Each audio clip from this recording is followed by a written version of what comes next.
Monsieur Bouissou, dans son discours, a accusé le Tawera et vous plus particulièrement à travers une anecdote de vouloir anéantir Gaston Tong-Sang. Oui, j'ai appris cela. Alors, qu'est-ce que vous en pensez? Que j'aurais, au cours d'un déjeuner, proféré des menaces vis-à-vis de Gaston Tong-Sang.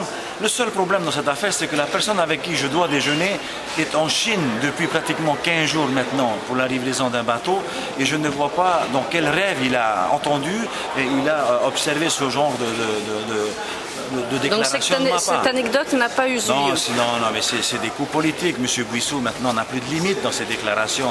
Tant qu'il peut affaiblir l'adversaire, il le fera. Mais je n'étais pas avec monsieur Roland Paquet, je vous dis, il est en Chine. Mais après tant de rivalité et de haine entre Tota Tawaya et le Tawera, comment croire à cette alliance? Non, il y a eu beaucoup de rivalité. Beaucoup de rivalité. De la haine dans les discours, vous savez. Dans politique, la haine, il faut bien faire attention. Lorsque l'on critique nos adversaires politiques, comme je l'ai fait à l'instar de M. Temerou aujourd'hui, il n'y a pas de haine dans mon discours. Je dis qu'il n'a pas bien travaillé. Je dis que ce n'est pas l'homme de la situation, ce n'est pas l'homme de la cohésion, ce n'est pas l'homme du regroupement. Ce n'est pas de la haine, c'est un constat. S'il change demain, il sera peut-être l'homme de la situation, mais aujourd'hui, tel qu'il est, ce n'est pas l'homme de la situation. Donc j'espère que M. Tong-Sang, aujourd'hui, avec une majorité qui sera déjà très, très courte, et avec, par contre, des hommes et des femmes qui étaient à la même école que lui, je pense qu'on pourra faire quelque chose de bien ensemble. Donc vous y croyez à cette alliance autonomiste où le Tawera compte revenir au pouvoir? Non. Vous savez, quand on est dernier de la classe, on ne peut pas être premier. Il faut être raisonnable. Nous sommes 10. Il faut 30 pour une majorité. On ne va pas demander la place du calife, n'est-ce pas? Non, mais peut-être se préparer pour gagner la prochaine fois, oui, pourquoi pas. Est-ce que vous avez eu M. Floss au téléphone? Non, vous savez qu'en prison, il n'y a pas de téléphone. Les militants orange qu'on a interrogés nous disaient que c'était une belle récompense pour Gaston Floss. C'est votre avis aussi?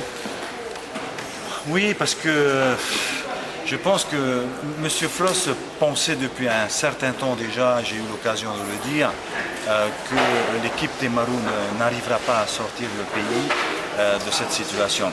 Donc vraisemblablement, en effet, je pense que M. Floss, quelque part, doit être satisfait, un peu malheureux peut-être. Et du fait qu'il ne soit pas parmi nous, il aurait vraiment souhaité participer à cette motion de défiance. Maintenant, la justice, c'est la justice, donc on verra demain. Une belle récompense aussi dans le sens où il est inquiété par la justice aujourd'hui et c'est son parti qui fait partie de la majorité aujourd'hui.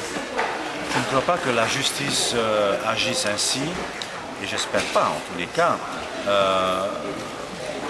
M. Tong-Sang en est le président. Il a été aussi inquiété, si vous voulez venir par cette voie-là.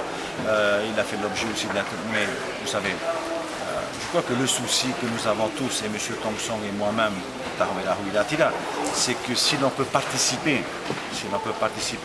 à ce que la vérité soit dite, nous participerons.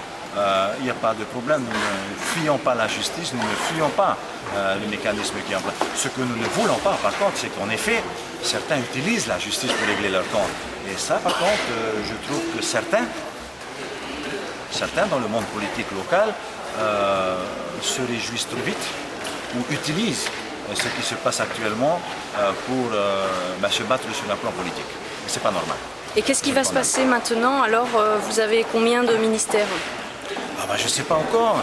Je dois rencontrer Gaston Tong-Sang cet après-midi et on s'arrangera donc pour travailler les 3-4 jours qui viennent. On a une petite idée de la répartition, mais pour l'heure, je voudrais quand même voir un petit peu quelle est sa conception du cumul des portefeuilles, puisque vous savez que le nombre de portefeuilles sera réduit, donc voir un petit peu la charge de ces portefeuilles et en fonction de cette charge, à nous de voir les hommes ou les femmes qui pourraient qu'ils soient capables. Vous avez des exigences? Oui, la compétence. Mais pour le nombre de ministères au Tawera? Non, on veut une répartition équitable. Bon, des chiffres ont été annoncés, 4-4-2 comme une équipe de football qui gagne, comme la France, ou 5-5-3, enfin je ne sais pas. Pour l'heure, rien n'est arrêté. Ce qui est important en effet, et vous remarquerez, c'est qu'il y a une bonne répartition. À mon avis, on n'a pas de quoi se plaindre. En tous les cas, au moment où je vous parle, on verra après. On peut revenir sur le vote de cette motion? Non, mais pardon.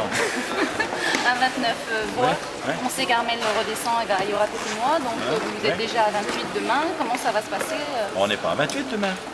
Demain, on aura M. Floss qui vote quand même. Faut pas oublier, on n'en télé pas trop vite, M. Floss. Hein. Non, M. Floss sera toujours présent.